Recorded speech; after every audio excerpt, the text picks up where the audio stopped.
this week. So today's story is going to be about a little 8-year-old boy from the Manchester area called Jamie Lavis, and it's the story of an 8-year-old little boy who went out to play and he never came home.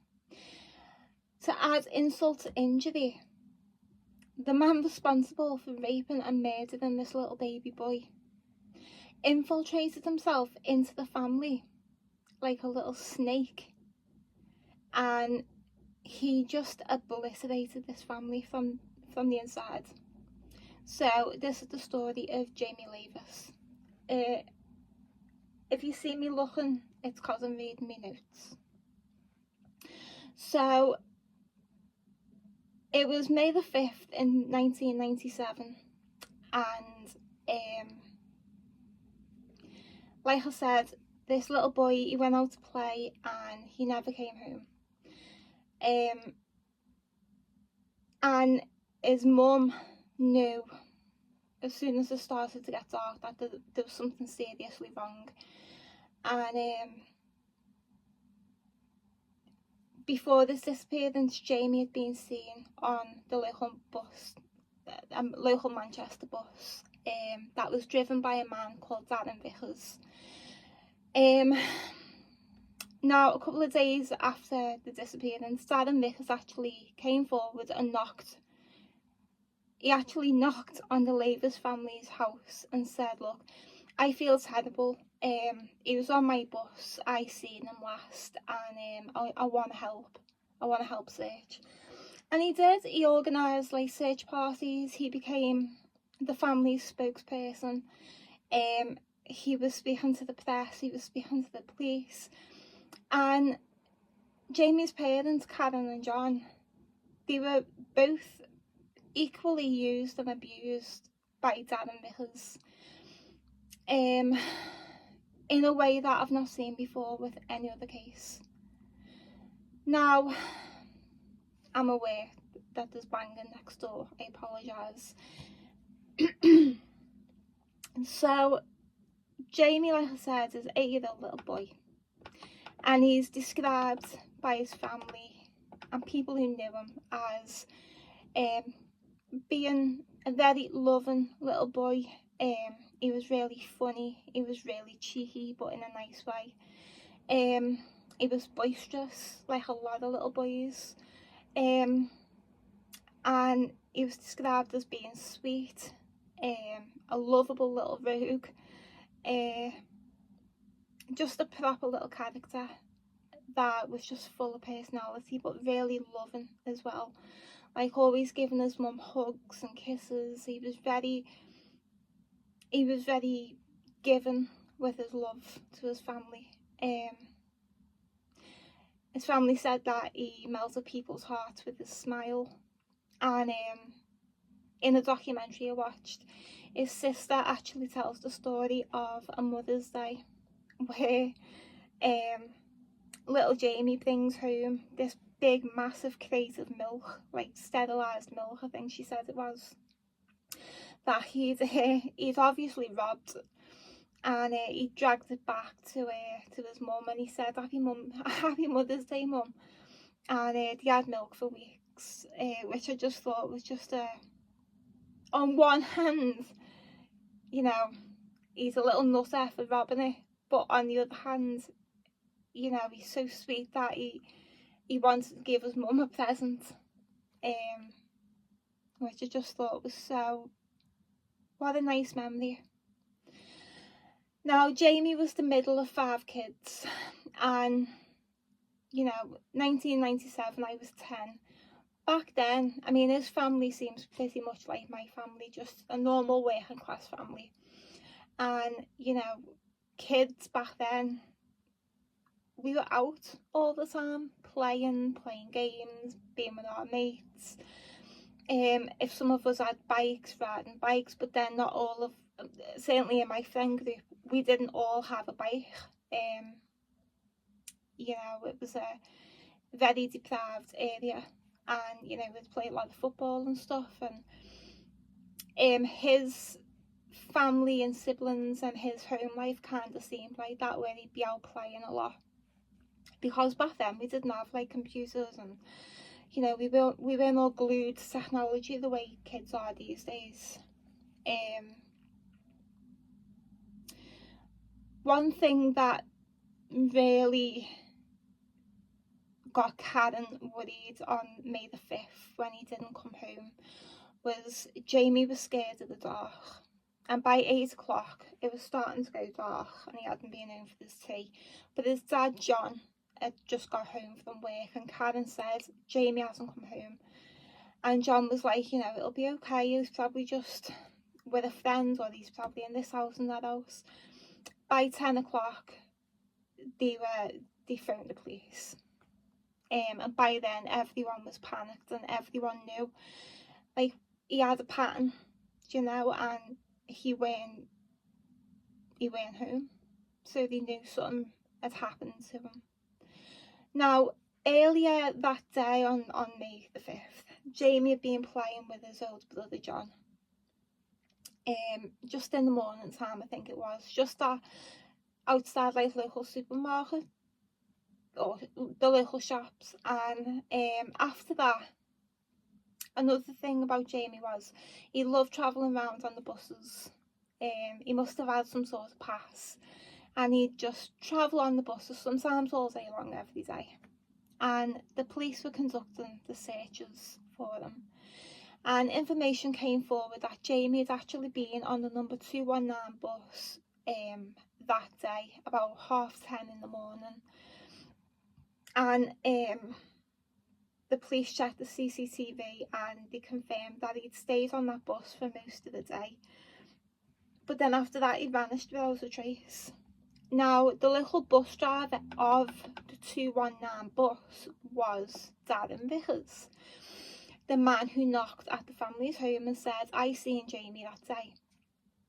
Now, his story, he said that Jamie got off at Ashton bus station, and Jamie's parents, Karen and John, couldn't be more grateful to him. They were like, thank you so much, you've gave us this boss lead that we can follow, and hopefully we can find out what happened. And, you know, Vickers was talking to the press and he was like, you know, basically we're just all one big family now. And it's like, who the fuck are you? You're the bus driver, like, who's seen this little baby last, and yet you're acting like you're the big boss of the family.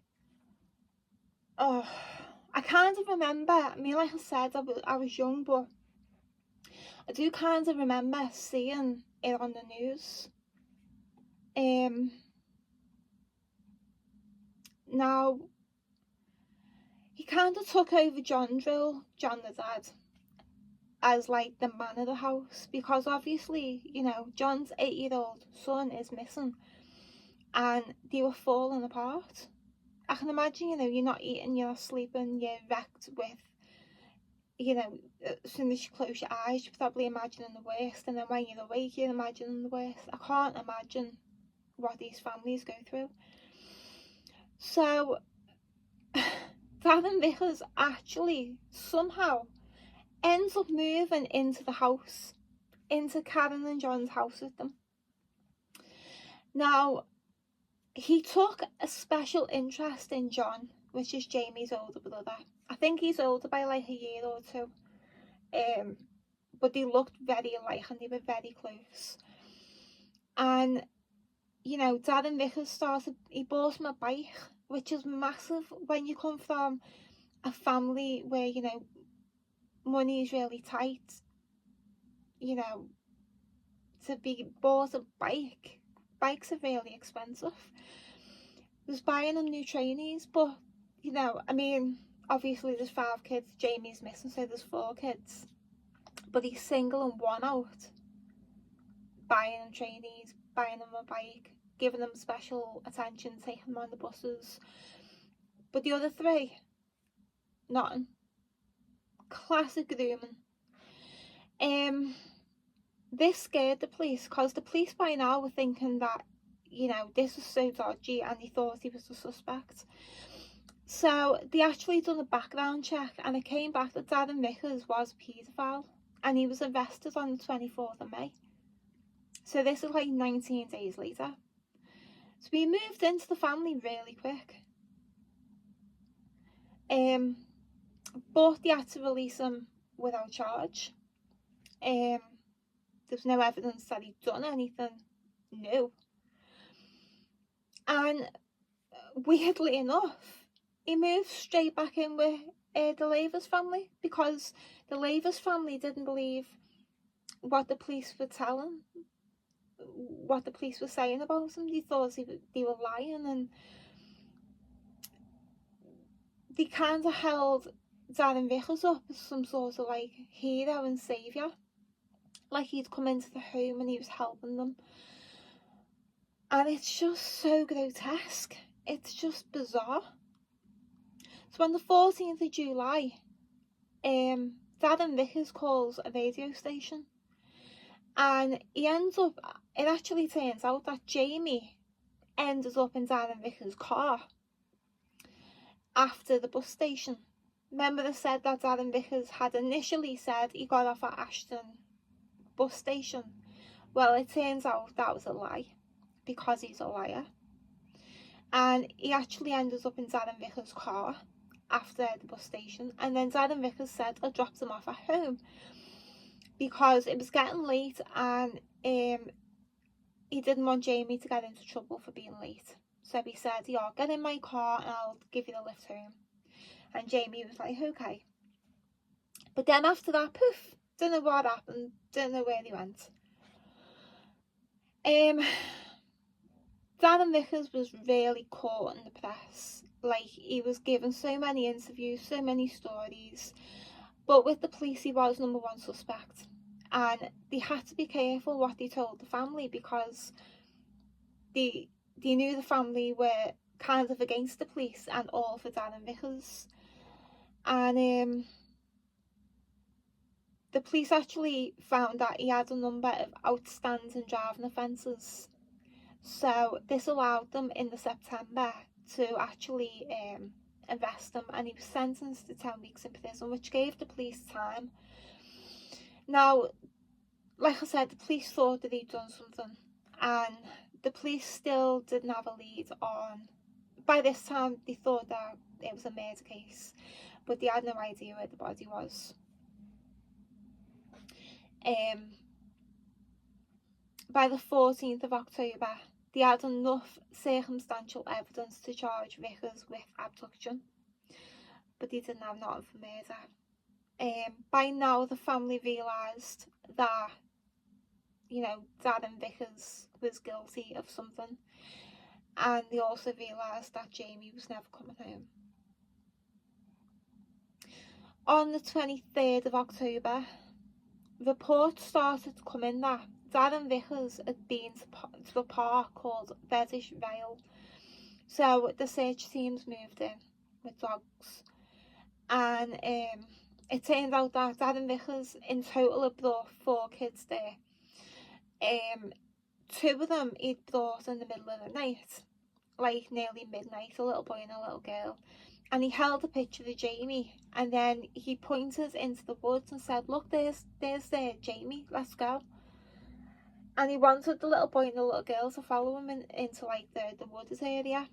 And the instinct of the little boy and the little girl, they ran away, luckily. It also turned out that he took John Lavis there, Jamie's older brother.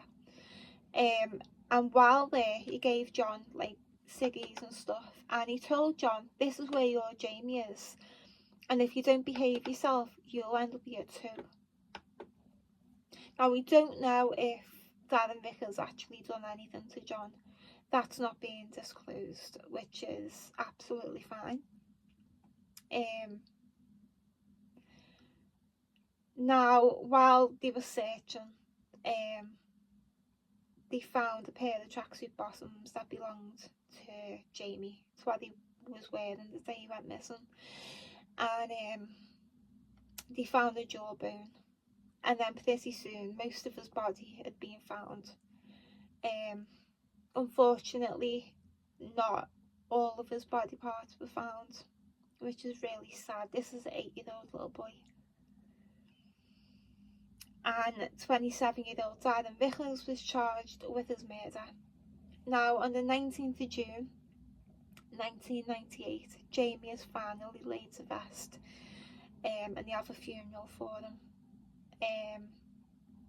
So throughout the trial, because he's a narcissist and a psychopath, in my opinion, I think he's a sadistic paedophile bastard. He protested his innocence throughout, because of course he did. He actually blamed Jamie's dad, John Sr., and he said that, you know, it weren't me, it was John. And it's like, how low can you get? He also claimed that he'd been having an affair with Karen, which is Jamie's mum, which she denied. And again, he's a liar, so probably not true. On the 23rd of April, he was convicted of murder. The judge said that his crime was truly wicked. I can think of a few other words. And he was sentenced to a minimum of 25 years. Which doesn't sound like a lot, but for the UK, I kind of think that is a good sentence compared to what some other people get. He should get a whole life sentence where he's in prison till he dies. I think all child rapists and murderers should be on a whole life sentence. They do not belong in society. If you can't keep your hands off a child, then you need locking away. Simple as. I mean, I'd rather we had a death penalty for them, but you know, we haven't, so. He put in for parole in 2023 and it was denied, thankfully. Now, really sad, in 2017, his brother John died. He carried so much guilt. He really did. In the documentary I watched, I think it was like 14 years later, and John just looked broken. I mean, I don't know, I don't know him, I don't know the family, but as one human being to another, he looked like a broken human being. A shell of the lad he should have been. But he was denied because of this sadistic paedophile murderer. So he died in 2017. And then a few years later, his dad dies. So, I don't know why that's really upsetting to me, it just is. I find, looking at these cases, that parents and siblings don't tend to live long. I don't know what it is. Maybe some turn to drink and drugs. Like in the case of, say, the pain stars, he turned to alcohol, drank himself to death. I just think some of them just die from a broken heart. I really do. It always gets to me that, you know, there's people out there with the pure audacity to take something so precious from you, like a member of your family, do the most despicable things to them, murder them, and absolutely destroy an entire family for life. Like, the audacity someone has to do that to someone's whole family because you've got urges, because you see a little boy and you can't keep your hands off him, and you're scared that he's going to tell, so you want to murder them. But then in this case, not only does he do that, he infiltrates himself into the family. He starts grooming his brother, God knows what for, but the police were scared that he was going to be the next murder victim. That's how serious it got. And he started grooming the mum and the dad, and he was, you know, he was caught in the press to try and put himself, to paint himself as this hero who came forward and he didn't have to, and he's just helping. And it just angers me so much. You know, you've gone to a family when they are at their most vulnerable that they will ever be in their entire life, and you do that. This man should never, ever, ever be released. I said that about Colin Pitchfork, which I'm still waiting for. Still waiting for some news about that. I haven't heard anything about his release, or his new parole hearing. It should be soon then. But I hope Jamie, John, and the dad John are all resting in peace together, looking after each other. And I hope Dan and Vickers rot in hell. I really do. Anyway, take care of yourselves and each other. Have a great week, and I'll see you soon. Bye.